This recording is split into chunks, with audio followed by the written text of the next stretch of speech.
So, here's a weird question, but I think an important one. Is the world flat? Is the earth flat? Is everything we've been told a lie? What do you guys think? Well, personally, I believe it definitely is flat. I mean, it makes a lot more sense. I first looked into it thinking that it could have been a psyop and it could have just been, like a conspiracy that was purposely being, put out to kind of confuse people and, misdirect them a little bit. And so I kind of looked into it, trying to basically debunk it. But I realized, you basically can't debunk it because there is no evidence against it. Like you try to find proof that there's a ball, and there actually isn't any. And then it actually turns out there's more proof that it's flat. So, yeah. Isn't it true that the United Nations logo has a flat Earth map behind it, or a part of it?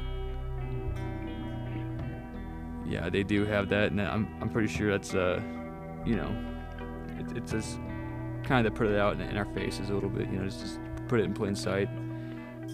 They did it with everything. They kind of just put things out in plain sight, and if you're too naive to realize what they're doing, then you kind of just get fooled by it.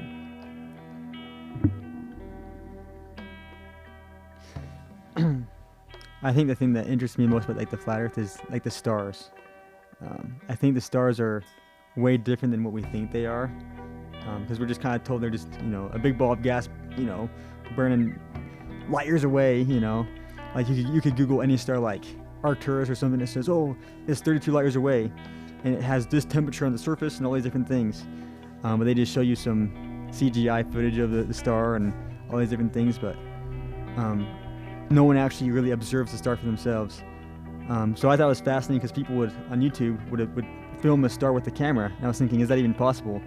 So I bought a camera, just a 60 times zoom camera, and I could see the stars, and they change colors and do all kinds of different things, and they move in the same motion every year, and they had the same pattern.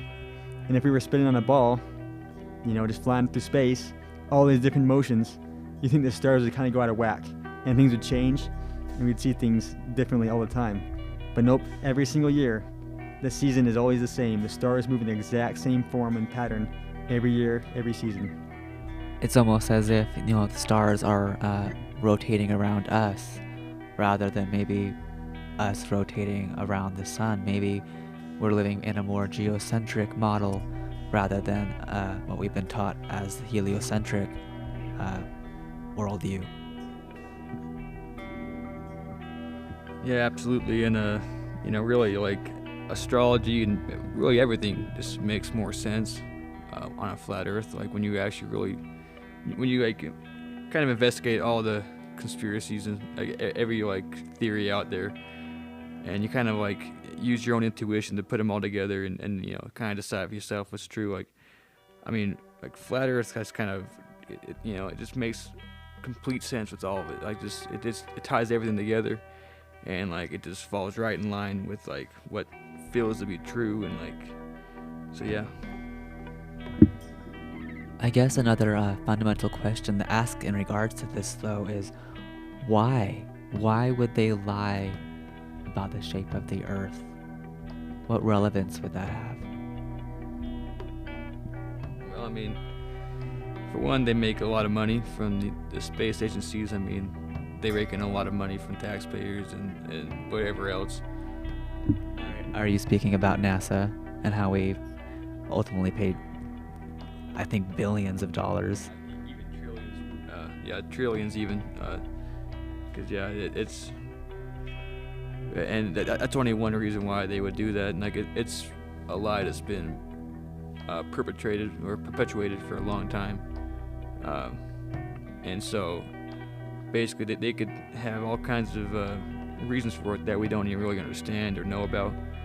But it also just kind of puts the idea out there, and it puts the idea in everybody's head that they're insignificant and that they don't really matter a lot. Like we just kind of came from a big bang, random chaotic explosion that somehow created us out of monkeys or something. And so it kind of gives you that feeling that we don't really matter, and that this whole reality is just, unimportant really. And so we don't really need to try a whole lot in this life. It's not really important to really care about it overall. So, and there's other reasons you can, everybody has their own reason probably they could say for it. So, I think it's interesting. A lot of things like today they're all kind of complicated. They're all kind of confusing and complicated. And you think about the ball earth theory that we've been told our whole lives. It's very confusing. All these different things happening, but in reality, truth is very simple and very easy to understand. But everything that we're taught is very confusing and doesn't make sense. Like I remember being taught that if the earth was flat, that you could see New York City and you can see all these different cities, everything.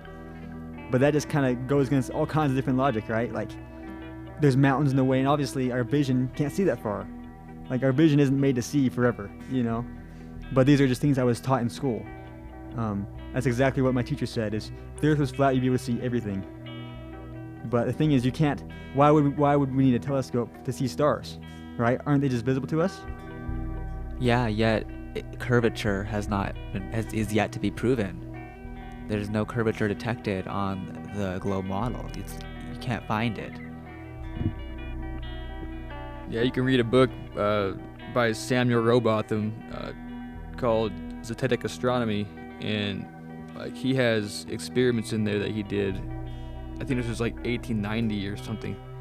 And back then he did experiments with a friend, and they could not find any curvature. I think it was the Bedford Levels experiment is what it's called. A canal that is, forget how long exactly, but a very long distance. And he was able to see his friend with binoculars for way longer than what he should have been able to when he did the math, figuring how much curve there should be and how far over the curve his friend should have been. He could see him entirely, and it just totally basically debunks the idea of curvature. Kind of going back to what David said about how truth is simple. Well, in the scriptures in Job 38:14, it says, and I'm using the King James Version, it says, "It is turned as clay to the seal, and they stand as a garment," in reference to the earth.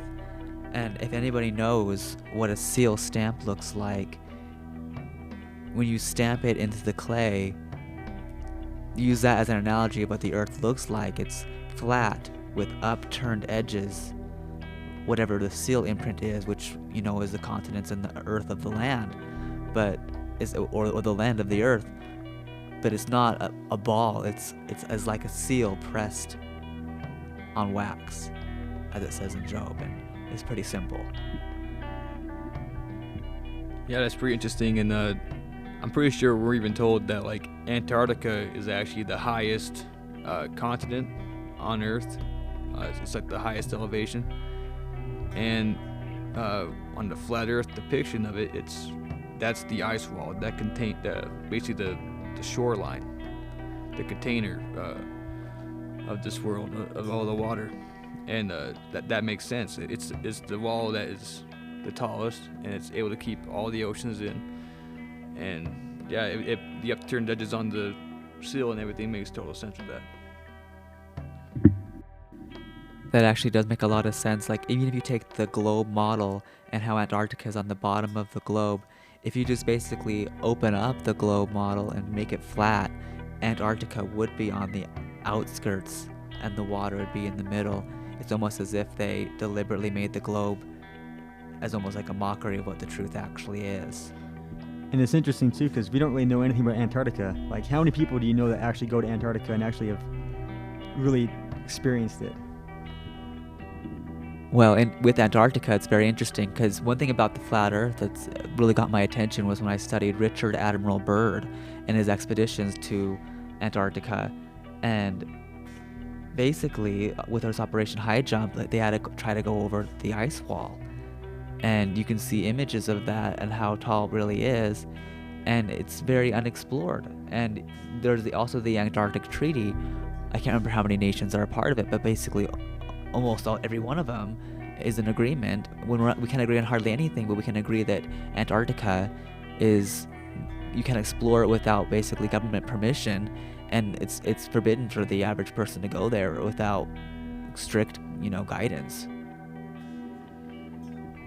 Yeah, and Admiral Byrd even said that he saw land beyond the ice wall, basically, that was the size of North America, that had never been explored by anybody, as far as we know, anyways.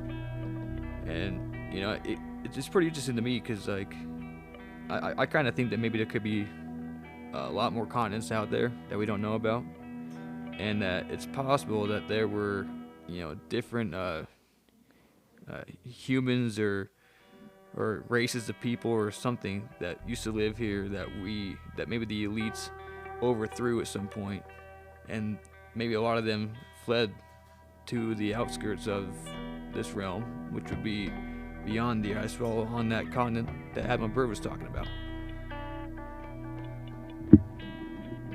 I definitely think there is a spiritual component to some degree with the flat Earth as well. Kind of going back to like what you were saying about how one of the primary purposes of them wanting to discredit the flat Earth is to take away the importance of us as being humans and being on this Earth. If we're just a spinning ball in space and basically a speck of dust, how that shows us we're just basically so insignificant. But if God actually created us and we're the center of the universe and everything's revolving around us, it gives our life and everything in it more inherent meaning. There are numerous scriptures in the Bible that reference the flat Earth, and I'm not going to go over all of them right now, but in reference to how there's four corners, how the Earth is still and not moving, how there's pillars, and how there's a firmament, a dome over the Earth, and how it's on foundations, and so many other things. It's just the fact that the globe model says that we're spinning endlessly, and that we're a ball is completely contradictory to what the Bible says. Well, I think kind of going back to what Sam said earlier about like the ice wall and what you guys were talking about, like with the treaties and stuff, and how there could be more land out there. It's interesting because they always talk about overpopulation and how we're running out of resources and all these things and all these fear tactics, when really there could be endless land out there. And that's just another reason why they would keep us, in bondage to a globe that only has so much land on it. And they can just say, everything's been explored. There's nothing to go out there and explore, and we're kind of just kept in bondage, to say. Exactly, and it's interesting because, like, maybe really there is endless resources on this world that we can use. Like, we don't need to worry about running out of anything, basically. And but it's kind of been indoctrinated into our heads that there is limited supply of everything, and we got to be sparing of everything. I've heard that like there's even been dogs who could be trained to be vegan, provided that they have all the food they need. Basically, they don't need to fight over food or anything. So, really, like the lion will lay down with the lamb, or the wolf with the Mandela effect now. But yeah, it's the same idea. Like, if we had everything we needed, then we would be totally peaceful. We wouldn't even, matter. Like, so if there's more land out there, that's a big thing. So I'm pretty sure, like, I've seen online when looking up the flat Earth, it's in many videos on YouTube of the Buddhist map that was discovered that showed more land beyond the poles, basically, and it kind of confirms what Richard Admiral Byrd saw and says exists. And if that is the case, that would make more sense as to why they're hiding it too. Just they're hiding more resources because they want it for themselves. So there's the physical reason of basically they want to hoard resources for themselves, and there's also the spiritual reason that if people find out that we're living in a system it's proved to be an enclosed system that it's obviously created, it would prove God exists, and it would discredit them. And so they have to keep us entrapped in the system, kind of like, what was that movie called? You know that popular movie? I can't remember where he's in a dome. The Truman Show? Yeah, The Truman Show. It's like we're in The Truman Show. And it's crazy. I think it just goes to show that our whole lives have just kind of been, controlled, and we're just taught things in school like evolution and ball earth. But if you think about it, if you just woke up one day without any memory of anything, what would you think the earth really was? What would you think, where would you think you came from? All these different questions. Because when you grow up and we're born, we're just told, this is what it is. This is what the earth is. This is where we came from. And to be honest, I think the most important thing we can do now is just to question what we've been taught and to maybe relearn everything, because I think we've been lied to about pretty much everything. Exactly. Like, what are our senses telling us? What are we perceiving? We see the stars rotating around us in perfect circles. They never move and never change. We don't feel like we're spinning endlessly and aimlessly through space. We don't feel any of the motions that they tell us that we're supposed to be experiencing. And it just seems, and the fact that they say that gravity itself has not been proven. Yet, maybe it's just as simple as things that are heavier than air sink and things that are lighter than air float. And there really isn't a literal up and a literal down, and things aren't as relative as it's made to seem. I mean, think like a magnet. You can feel the force trying to go towards that other magnet or that metal object, right? But when you jump up in the air, you don't necessarily feel a force pull you back down.